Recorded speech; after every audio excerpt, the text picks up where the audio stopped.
Ahora vamos a hablar de anatomía de nariz y senos paranasales. Lo primero que hay que considerar es que la nariz la podemos dividir de varias maneras. En cuanto a la parte externa o bóveda de la nariz, la vamos a dividir en 3 tercios. El tercio superior va a corresponder a la bóveda ósea, que va a estar formada por el hueso frontal, el hueso maxilar y los huesos nasales, antes conocidos como huesos propios de la nariz. El tercio medio va a estar formado por los cartílagos laterales superiores o cartílagos triangulares, que van a estar a su vez unidos al centro al cartílago cuadrangular o también conocido como cartílago septal. Y finalmente vamos a tener el tercio inferior, también llamado punta nasal, al cual debemos su forma a los cartílagos laterales inferiores. Si ustedes observan la región que corresponde al ala nasal, van a notar que hay algunos cartílagos accesorios, pero principalmente está formado por grasa.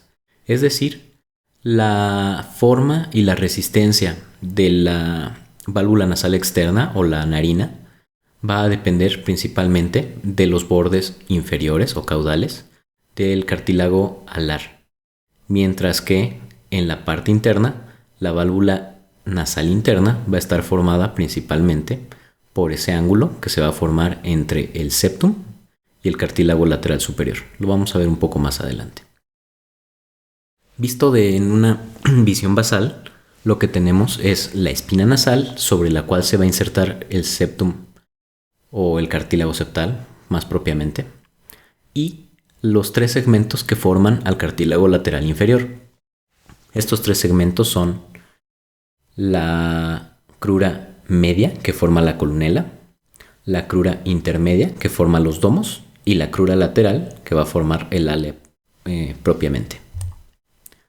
Cuando nosotros hacemos una vista lateral, podemos ver que el mismo cartílago septal en realidad ocupa una parte pequeña del septum en general.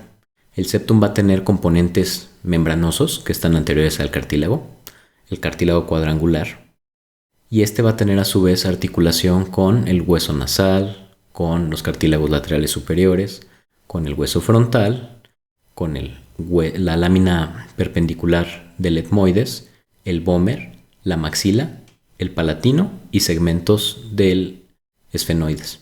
Por lo tanto, en realidad el septum es una estructura un poco compleja. Sin embargo, la parte que es más importante es tomar en cuenta que desde la espina nasal anterior, si trazamos una línea para llegar a la cara anterior del seno esfenoidal, nos vamos a tener una longitud de 7 centímetros, es decir, la cavidad nasal es bastante más profunda de lo que la mayoría nos damos cuenta. Y la otra es que el piso de la nariz es el paladar duro. Por lo tanto, cada que hablemos de la boca, en realidad estamos hablando de que el paladar es una estructura compartida formando el techo de la boca, así como el piso de la nariz. Una de las curiosas cualidades de la nariz es tener una irrigación doble.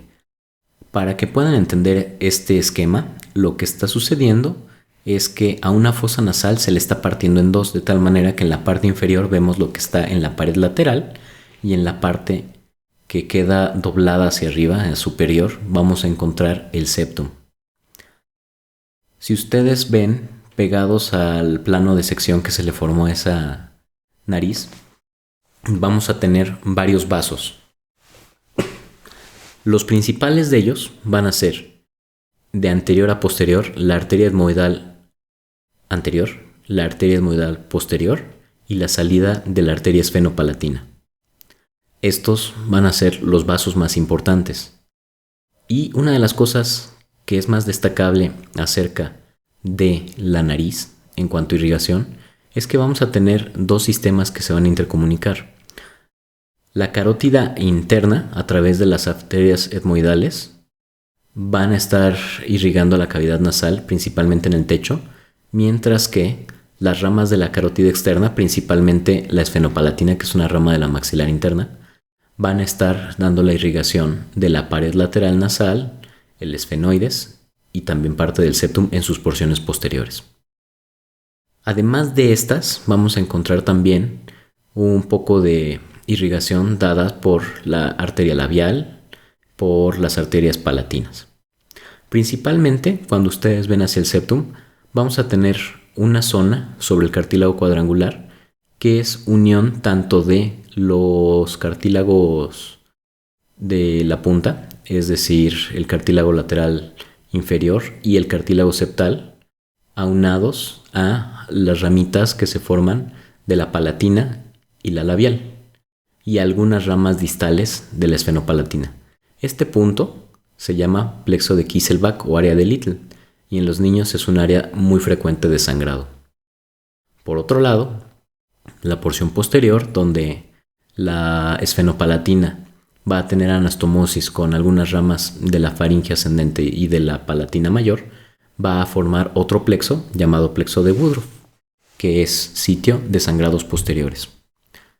Cuando lo vemos en una pieza de cadáver, esta es la pared lateral nasal, justamente lo que nos encontramos es esto. Aquí van a notar un poco de dificultad para leer los números, justamente porque para que fuera la misma disposición que en la anterior, es tan volteada la imagen. El drenaje venoso va a tener también dos tipos de drenaje. El drenaje que va hacia los senos venosos, que empieza a través de las venas etmoidales, la oftálmica, los senos cavernosos y de ahí el resto de los senos venosos durales, y a través de las venas esfenopalatinas hacia un plexo venoso pterigoideo que finalmente va a desembocar a la yugular interna. Probablemente la zona más complicada de entender de la fosa nasal es la pared lateral nasal. En la imagen que vemos del lado izquierdo nos vamos a encontrar una sección coronal de una cabeza, en la cual vamos a ir enumerando. En primer lugar, el 1 corresponde a celdillas etmoidales. El 2 nos va a corresponder al seno maxilar. El 3 son otro tipo de celdillas maxilares. Las primeras, la del número 1 va a corresponder a la Guernsey y en el número 3 vamos a ver la bulla etmoidal. Vamos a hablar un poquito de esta división un poco más adelante. En el cuarto vamos a tener la zona donde va a desembocar el etmoides, que si vemos se junta mucho a la zona del infundíbulo, que no está marcado, pero vamos a señalar en este momento.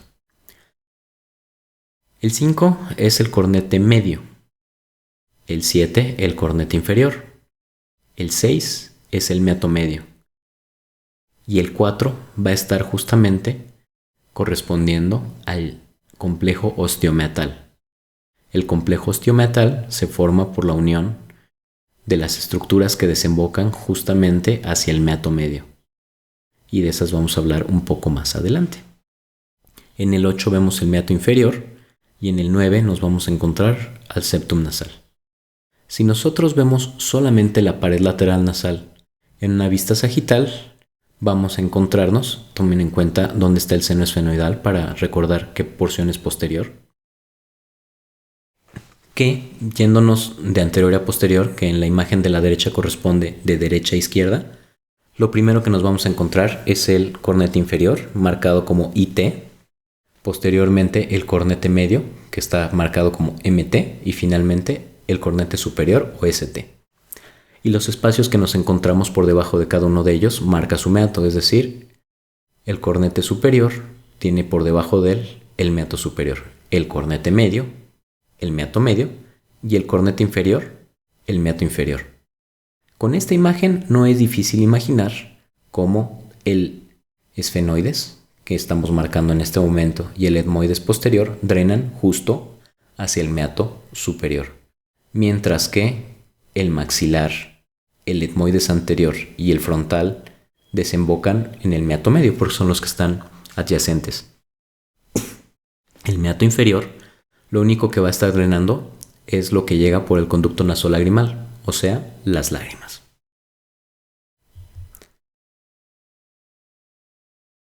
Estas son las estructuras que vamos a estar viendo, las que acabamos de mencionar justamente.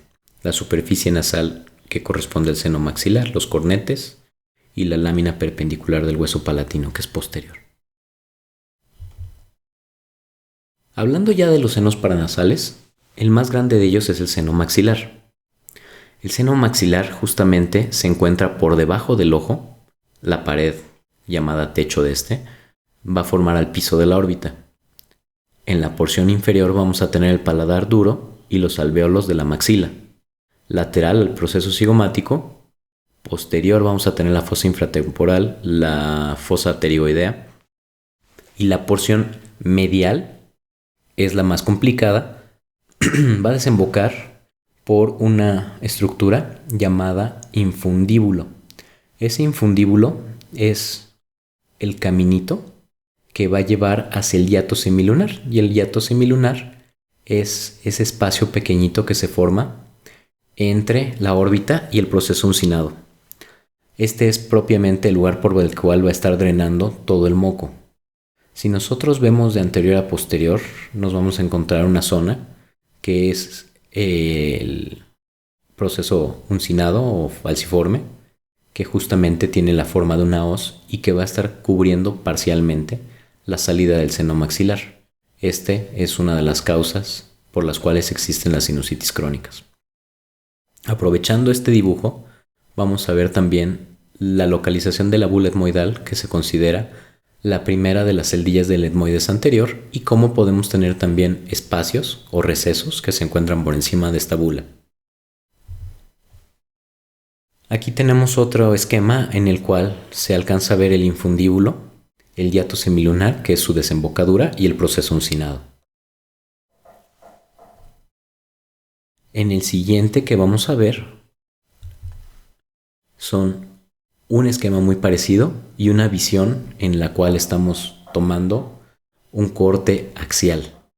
En este lo que vamos a ver es cómo el cornete medio va a tener una inserción posterior, y es a través de ese pequeño espacio que vamos a marcar por donde va a estar saliendo el moco hacia el meato medio. La otra estructura que se ve interesante aquí en esos cortes axiales es este pequeño círculo que corresponde al conducto o ducto nasolagrimal. Ese es el que nos va llevando hacia la salida en el meato inferior. Y regresando a la imagen del lado izquierdo, en el piso de la órbita tenemos marcado ahí un pequeño agujerito. Ese agujerito es el canal óseo por el cual discurre el nervio, la segunda porción del nervio trigémino. En esta disección de cadáver estamos viendo desde el número 1, que corresponde al seno frontal, cómo podemos pasar un señalador o una sonda que va a pasar por detrás del 8. El 8 es ese proceso uncinado, que en donde está el número 3 está ligeramente retirado para poder ver con mayor facilidad. El 3 corresponde justo al ducto nasolagrimal. Y vamos a tener las otras celdillas que van a estar formando parte del etmoides anterior, justo en el 4 y en el 5 y en el 6. Finalmente, en el 13 nos encontramos al seno esfenoidal.